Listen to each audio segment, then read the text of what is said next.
वो तो कला हम आप अपने अपने गुरु से सीखना नहीं चाहते। क्षमा करना, इस अयोध्या ने राम राज्य के लिए बड़ा तप किया। राम को वनोवास हो गया और राम के वनोवास का मर्म समझने वालों ने, भरत ने भी राज्य नहीं विलसा, राम के पादुकाओं के स्वयं सेवक बन करके 14 साल तप किया। ठीक कह रहा हूं ना? उनको सुविधा लुभा नहीं सकी और उनके साथ पूरी अयोध्या ने तप किया। गलत तो नहीं कह रहा हूं? राम के लिए, राम को आना चाहिए, सीता को लौट के आना चाहिए, लेकिन ऐसा लगता है एक बड़ी गलती हुई अयोध्यावासियों से। उन्होंने दशरथ पुत्र राम को और जनक की पुत्री सीता को शायद वापस बुलाया था,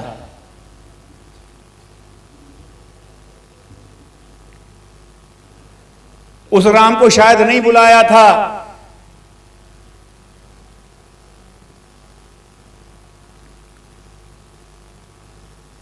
जो गुरु ब्राह्मण से शुभमस्तु नित्यम के लिए आया तो लीन मनुज अवतार, निज इच्छा निर्मित तनु माया गुण गोपार, शायद उस पर ध्यान नहीं था अयोध्यावासियों का।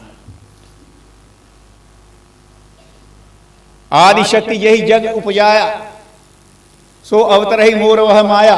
भगवान ने स्वयं कहा था मैं भी आऊंगा, मेरी शक्ति भी आएगी साथ में। वो थी सीता। और शायद अयोध्या वासियों ने सिर्फ दशरथ पुत्र राम और जनक पुत्री सीता तक दृष्टि रखी। अगर ये ना रखी होती तो राम के लौटने के बाद अयोध्यावासी ये ना कहते कि राम को अकल नहीं है और सीता को चरित्र नहीं है। बहुत बड़ी गलती हुई है अयोध्या वासियों से। मुझे लगता है शक्ति इसीलिए नाराज है।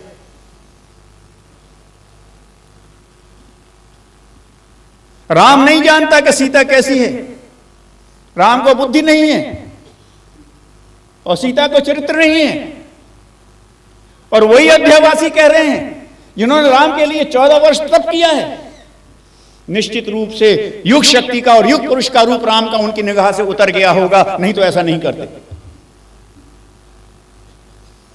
नहीं तो ऐसा कर नहीं सकते थे। राम ने और सीता ने तो अपना रामत्व और सीतत्व दिखा दिया।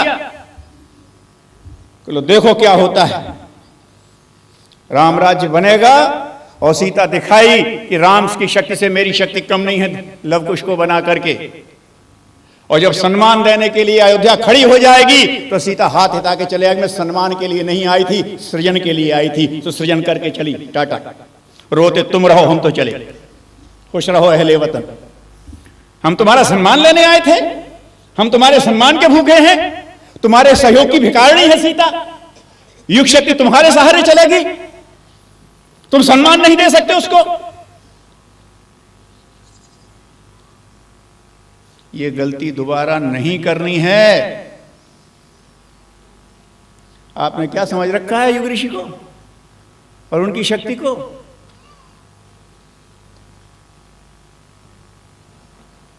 आप बार बार असुरता का तांडव देख के कहते हैं कि ये तो सब शक्ति भटकी जा रही है, युग शक्ति भटकेगी।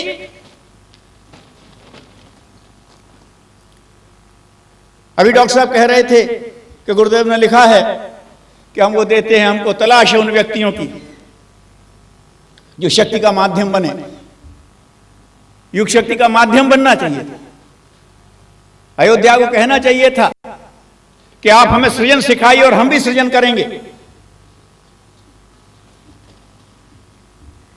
सीता का प्रचार किया, सीता को इससे कोई लाभ नहीं। सीता का सृजन होना चाहिए। युग शक्ति का आपने प्रचार किया, बहुत अच्छा किया, लेकिन युग शक्ति को सृजन के लिए आप अपने अंदर कहां आने दे रहे हैं? आप तो स्थापित हुई युग शक्ति को फिर से निर्वासित करने की स्थिति में आ रहे हैं। बुरा मत मानना, अपनों से अपनी बात कर रहे हैं। युग शक्ति स्थापित हो चुकी है। आज गायत्री का कोई विरोध नहीं करता, सबने समर्थन कर दिया है। सब कैसे सो गए हैं। अब ये स्थापित हुई शक्ति से सृजन होना है और आप अपनी अयोध्या में उस शक्ति को एक्टिव नहीं होने दे रहे हैं। अगर वो शक्ति आपके अंदर है तो आपके अंदर सृजन क्यों नहीं हो रहा है? साधना करनी पड़ेगी, साधना करनी पड़ेगी। आप कह रहे थे प्रपंच में हम उलझ गए। डॉक्टर साहब ने कहा या निशा सर्वभूतानाम तस्याम जागृत। तुलसीदास जी ने कहा यह जग जामिनी जागहि जोगी। आगे क्या है?